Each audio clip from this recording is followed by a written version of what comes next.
And they say to themselves, this is better than I've ever had, better than my parents had. And, but I am very proud. And to me, I feel like when people have been fighting, African Americans have been fighting for justice from the beginning.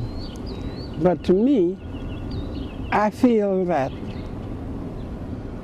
after everything, after we fought, after 65, where they had already divided them, conquered some of them, there was an eruption, just like a volcano.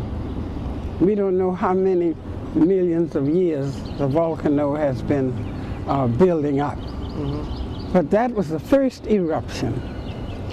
And what we did, we let the whole world know that we're not going to take it any longer. Mm-hmm. We fought. Many people died, both black and white. Many people had to do without. Many people lost their homes. But they stuck to their guns and said, we're going to fight. And even the children who came up and could not register, at that time it was age 21, before you could become a registered voter. But what they would say, I am going to jail, and they put a whole lot of babies in jail, almost 10 years of age and a little older.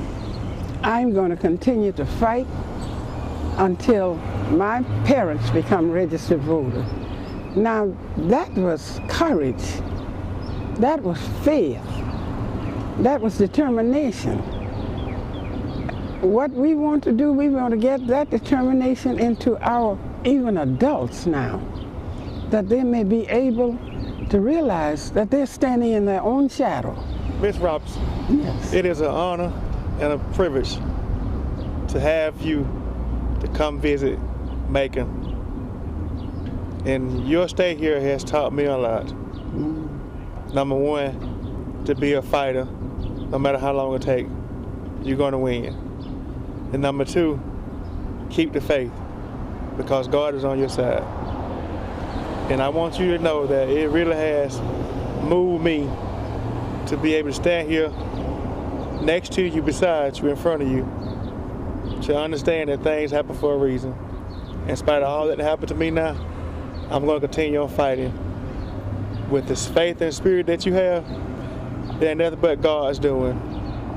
At 97 years young, you've seen a whole lot of rise and setting of the sun, and God still have you on the throne. And it's just an honor to meet you now on this side alive, and to have my daughter and wife to meet you. And your wisdom and knowledge and your legacy will stand forever. No matter where you are, where God has put you, it'll stand forever. It'll grow in me like a wildflower. It's like a fire burning right now. I can't tell you how I feel on the inside now, just to get to meet a woman with your caliber, your smartness, your sharp mind. And to see you getting around as good as you are now, that makes me want to keep on fighting and not give up. And it's a blessing, and I love you. My first time of meeting you, I love you, and I pray that God will always keep His arms and hands around you and bless whatever you do or say to anyone that you speak to or talk to, because it's straight from the heart and it's the truth. Because you have been on that battlefield for a long time, and I don't take it lightly or for granted to have you come here on my behalf to support me and to keep me focused and keep me straight. And I want you to know that as long as I live, your legacy will live. As long as my daughter lives, your legacy will live. As long as my wife lives, your legacy will live.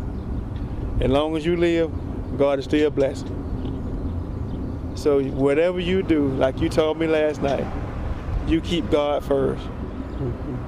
And you stand. And you keep fighting. And if I can ever be of service to you, no matter where you are, I'm just a phone call away. And I want you to know that. Thank you. And I love you, and I appreciate that from the bottom of my heart. And I want you to know I really, really do thank you for being the keynote speaker at the town hall meeting, because you set the tone last night. You enlightened our eyes and our hearts with a lot of knowledge And we see now, it doesn't matter how many you have in the army to fight, as long as you get the job done and stand there and fight. It's not gonna be a good fight. It's not gonna be an easy fight.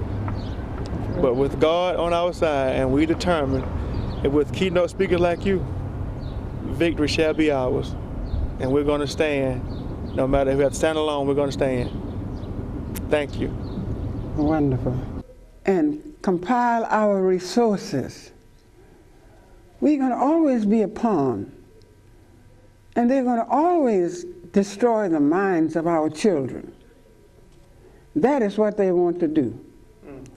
Destroy the minds, and then we become a zombie. And they don't have to make a zombie, they can use us. So ladies and gentlemen, I am proud of you. I'm just so proud.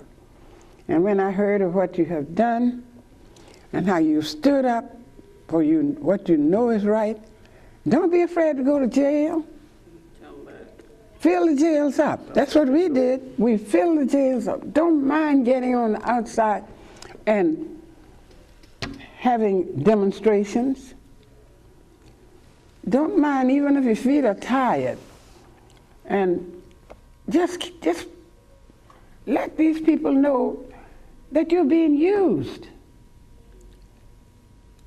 You take the police department here, my gosh, if you didn't have black people, they'd get scared.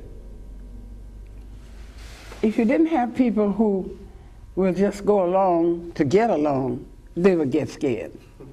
So if we pool our financial resources, if we were to pool our mental resources, because that's the mechanism of man, our minds, then we'll get somewhere.